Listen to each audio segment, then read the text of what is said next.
las matemáticas de sexo? ¿Son los misterios matemáticos algo reservado exclusivamente a los hombres?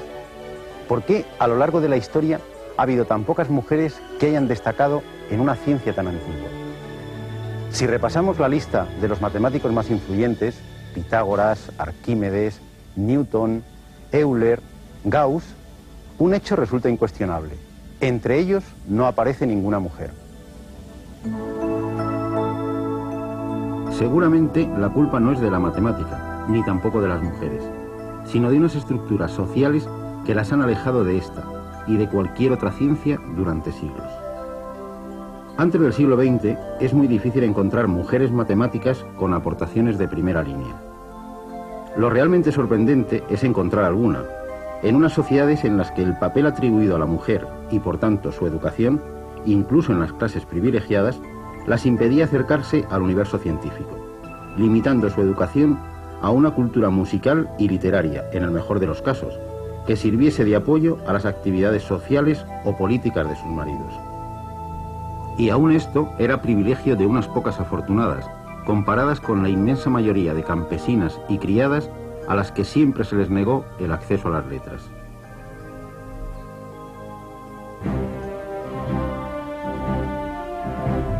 Las contribuciones de la mujer al conocimiento matemático tienen pues el doble valor de haberse producido en un ambiente social no solo adverso, sino, como veremos, casi siempre hostil y salpicado de obstáculos. Sus aportaciones están impregnadas de abnegación y renuncias, y en muchos casos de auténtico heroísmo.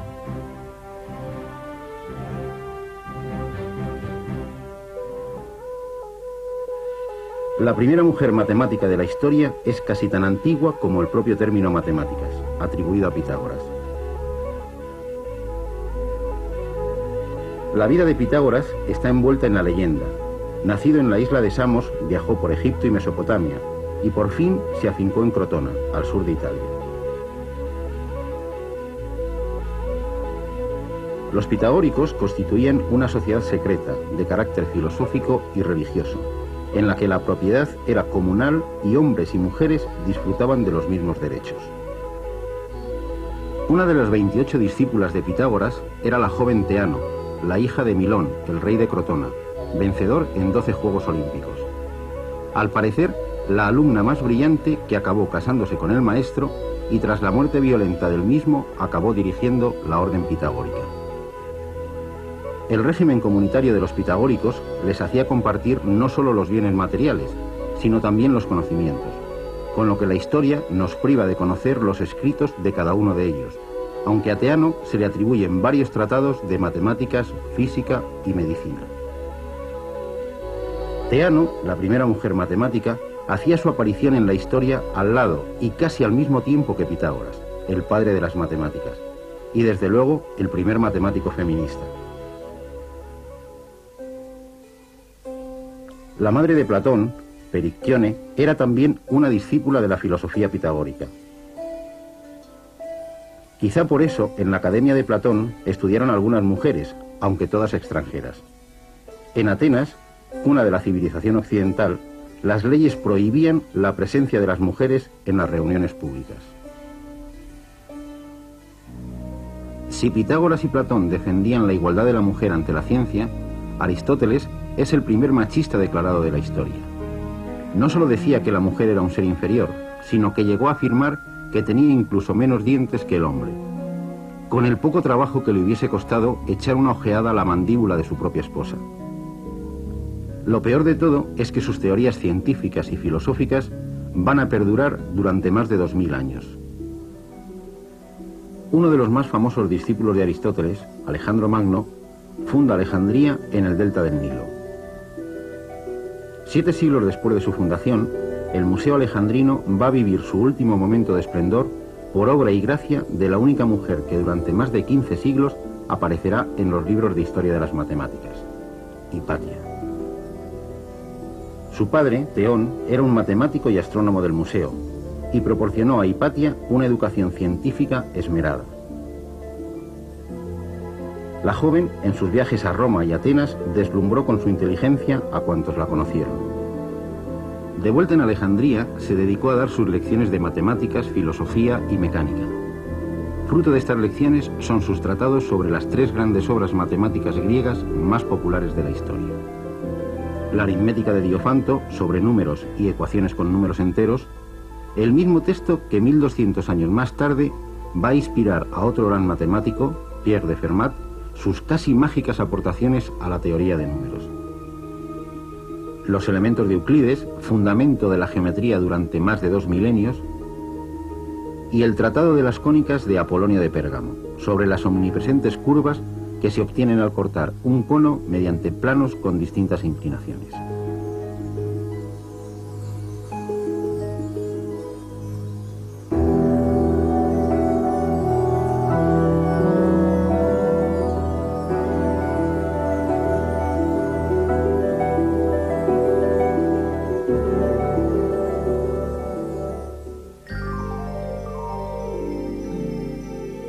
Pero Hipatia también fue un excelente astrónomo. Este instrumento se llama astrolabio. Fue muy popular entre los astrónomos hasta bien entrado el siglo XVIII. Sirve para medir la altura del Sol y de las estrellas. Era, por tanto, una herramienta imprescindible para la navegación marítima. A principios del siglo V, Hipatia sabía no solo su funcionamiento, sino también cómo construirlo. En una de sus cartas al obispo cristiano de Cirene, Sinesio, le manda unos planos muy detallados para su fabricación.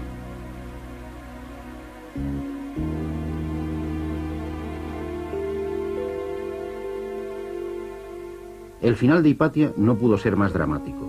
Es, de hecho, la primera mártir de la ciencia en manos del fanatismo religioso.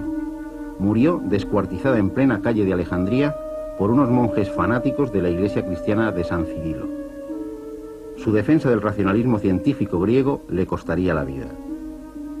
Su muerte va a marcar el comienzo de más de un milenio de oscurantismo para la ciencia.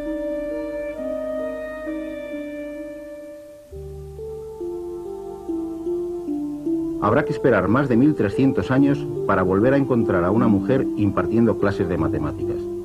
Es en 1748, en la Universidad de Bolonia, y con un nombramiento del Papa para ocupar la cátedra de Matemáticas y Filosofía Natural, antiguo nombre de la física.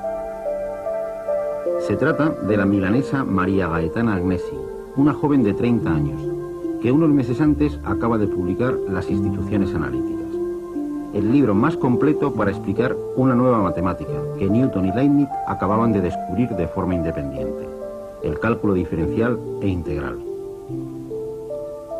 Muy pocos matemáticos en el continente dominaban este nuevo cálculo, y Las Instituciones se convirtieron en el libro de texto más popular en Europa durante más de 50 años.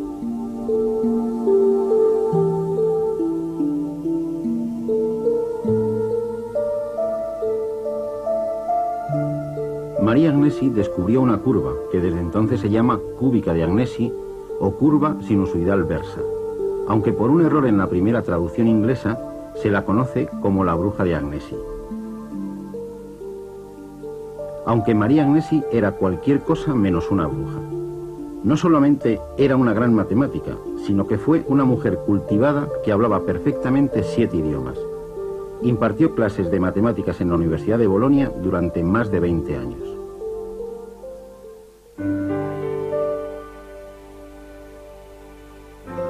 En el verano de 1686, Isaac Newton va a regalar a la humanidad una de las joyas más preciosas de la historia de la ciencia: los principios matemáticos de la filosofía natural. Una explicación matemática del sistema del mundo, del funcionamiento del universo. En los Principia, Newton desvela que la fuerza que hace caer todos los cuerpos hacia el suelo, medida por Galileo, es la misma que mantiene a la Luna y los planetas en sus órbitas. Había descubierto la ley de gravitación universal y sentado las bases del desarrollo de la ciencia. Durante los próximos 200 años, toda la ciencia se va a inspirar en el determinismo newtoniano.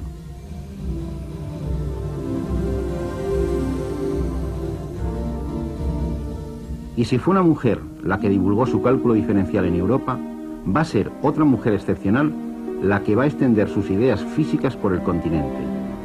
Émilie de Breteil, marquesa de Châtelet.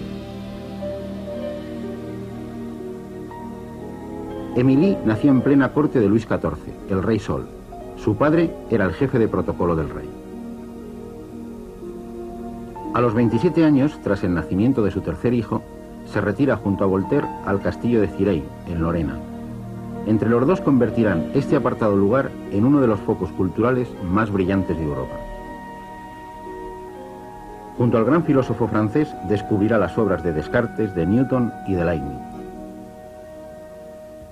Justo en un momento en que los científicos europeos estaban divididos en dos bandos irreconciliables, los partidarios de Newton y los partidarios de Leibniz, a Émilie se le ocurre publicar un libro, Ilustraciones de Física, que en principio había nacido como manual para la educación de su hijo. En este libro intenta reconciliar la física de Newton con la metafísica de Leibniz. Este hecho le granjeó casi tantos enemigos como sus amores con Voltaire.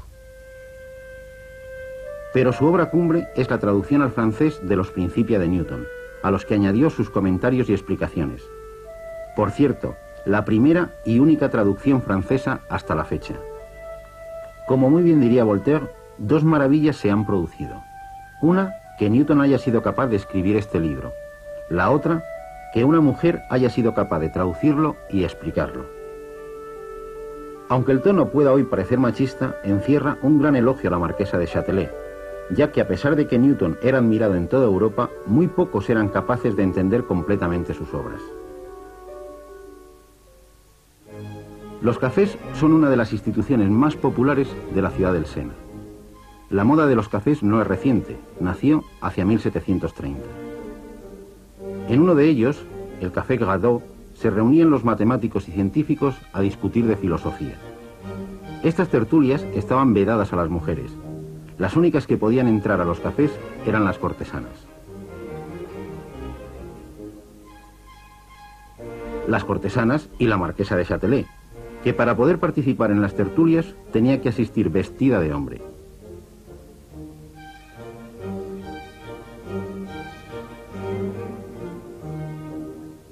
Aunque si Émilie Breteil tuvo que disfrazarse de hombre para poder discutir de matemáticas, otra francesa, quizás la mujer matemática más brillante de la historia, tuvo que adoptar la identidad de un hombre para poder dar a conocer sus descubrimientos matemáticos.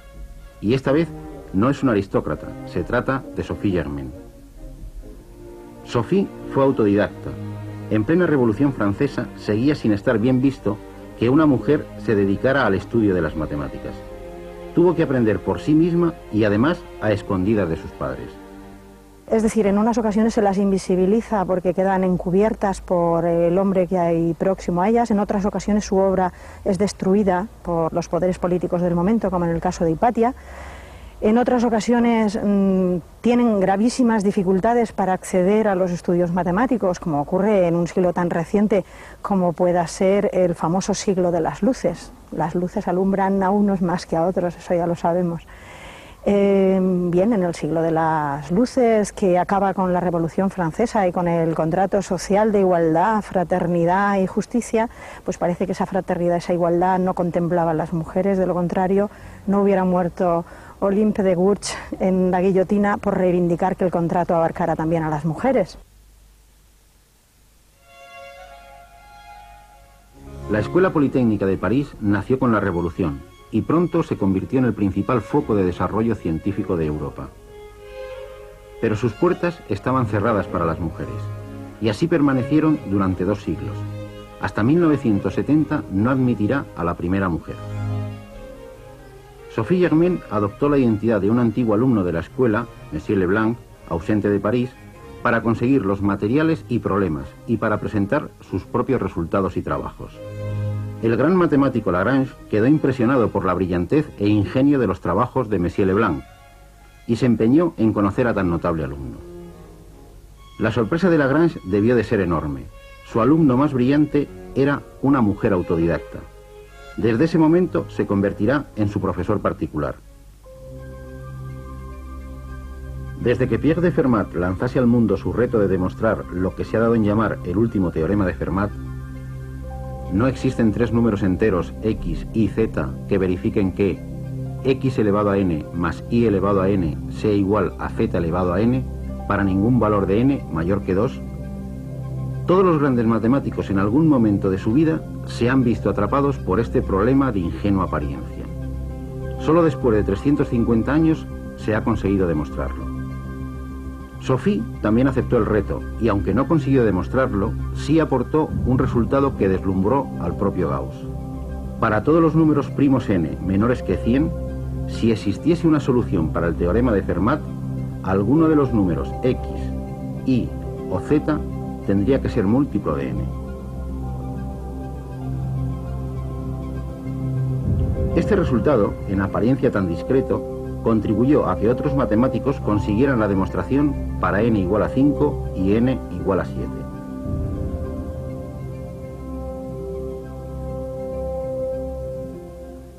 Sophie escribió a Gauss este resultado utilizando otra vez su falsa identidad de Monsieur Leblanc.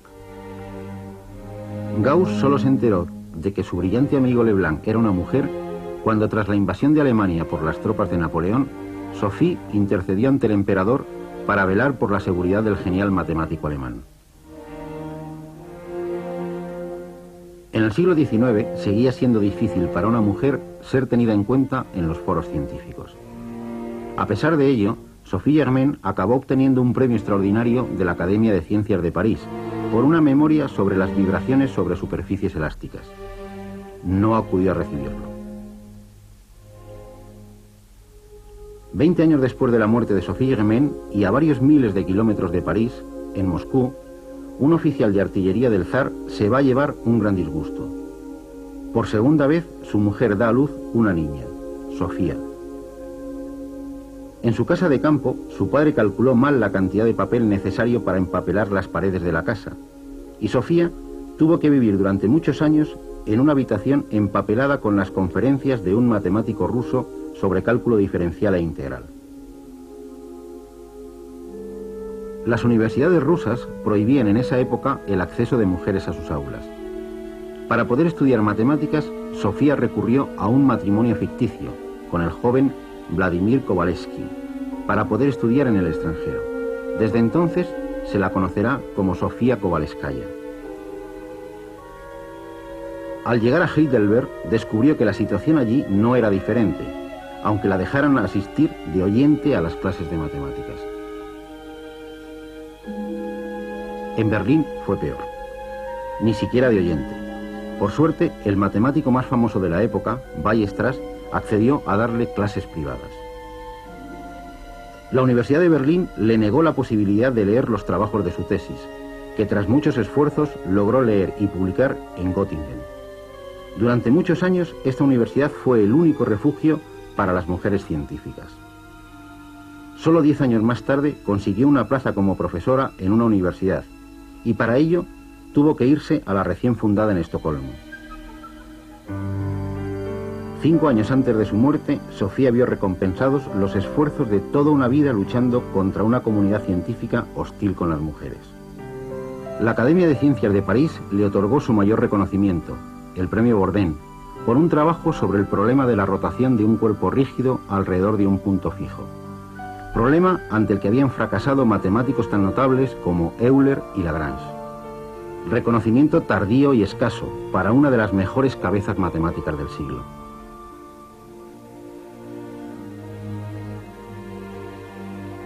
París, 1898. Una mujer, Marie Curie, va a realizar uno de los descubrimientos más importantes de la historia de la humanidad. Un descubrimiento que va a cambiar la vida del ser humano durante el siglo XX, en muchos aspectos, la radioactividad. Y consiguió algo quizá más importante.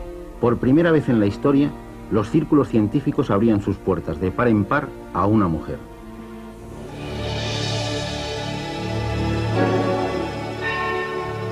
¿Cuántas mujeres científicas olvidadas por la historia recibían en Marie Curie el acto de justicia que la historia les había negado? Theano, Hypatia, Maria Agnesi, Emilie Breteil, Carolina Herschel, Sophie Germain, Ada Byron, Marie Somerville, Sofía Kovalevskaya.